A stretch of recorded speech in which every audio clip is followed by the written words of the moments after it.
this is the luteal phase or the waning moon. So this is leading up to the new moon, so that moon's getting smaller and smaller. So this is around day 22 to 28, depending on where you cycle and everything, and you'll know that when you're tracking it.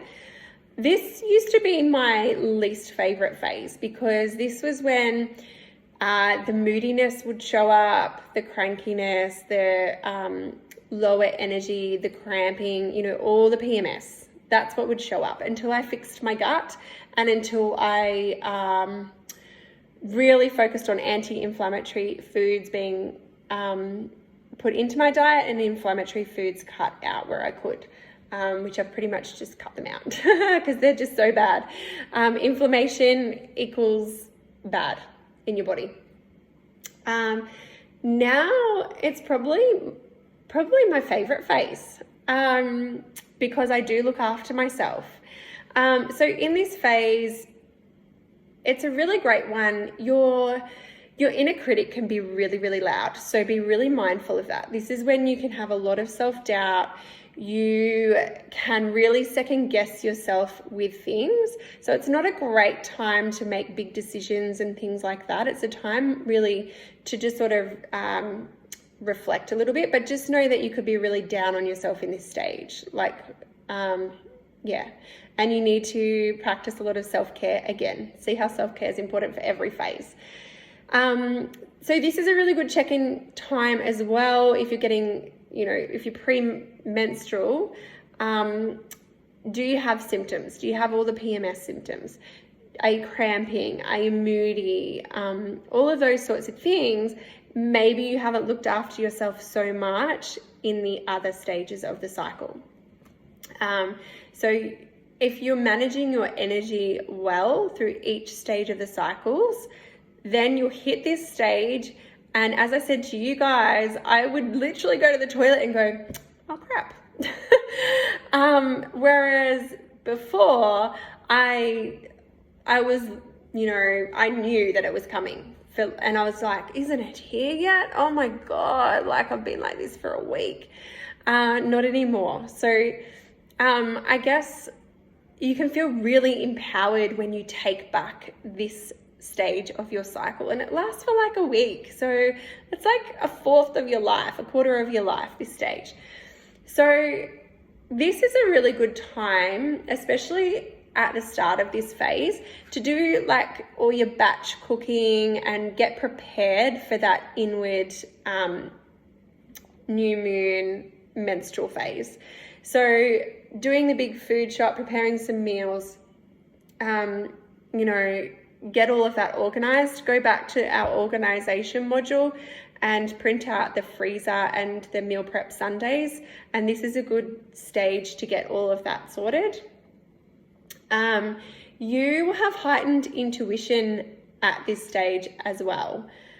And you'll speak your truth. It's actually a stage of my cycle now that if I'm feeling all the feels, or I'm angry about something, or something's just not sitting right with me, someone's annoyed me, something like that, something's happened, I will literally wait until I get to this phase now, until I think about it too much, because otherwise it can eat you up.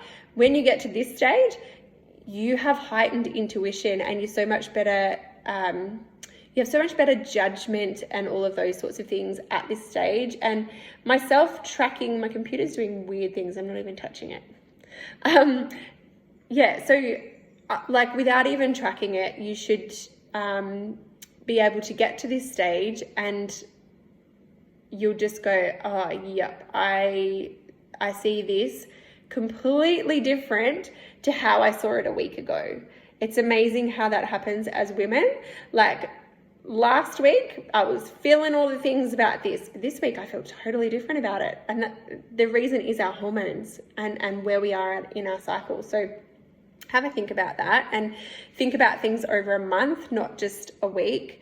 But it's a really great time for finishing things up, tying up loose ends, finishing up projects, things like that. your liver actually needs a lot of extra attention at this time as well. So things like your green leafy veggies and your onion and your garlic. Dandelion root tea is another really good one at this stage of your cycle leading up to your period. It's great for your liver. You want to start switching it out to more gentler exercises once again. So I've got a luteal phase support program for you guys, a recipe guide. And so this is a stage from ovulation to your period, so the second half. So it's designed to reduce your cravings and manage your blood sugar levels during this time. And the meals are high in protein and fiber and low in carbs and sugar. So yeah, they should really, really help you. So even if you just decide, I'm going to go all out with this whole flow living thing and I'm going to track my cycle, I'm going to eat for my cycle, I'm going to do my activities that are recommended around my cycle, you watch your energy shift. And yeah, I'm really excited to hear how you guys go with this, even post doing this program. I'm really excited to hear, because for me, I know this has been a game changer. Like this, I get my planning in, my energy is looked after, and your energy is your most important commodity that you have, your energy. So it's really important that we're looking after it. So I now have a plan for my energy for every week of my cycle, which is really, really, really empowering. So I hope that has helped you guys, and I really encourage you to track and to work out what suits you best, what foods suit you best during that cycle. I've got the suggestions for you there, and what activities and things that you like to do around that time. And yeah, watch your energy change. Bye.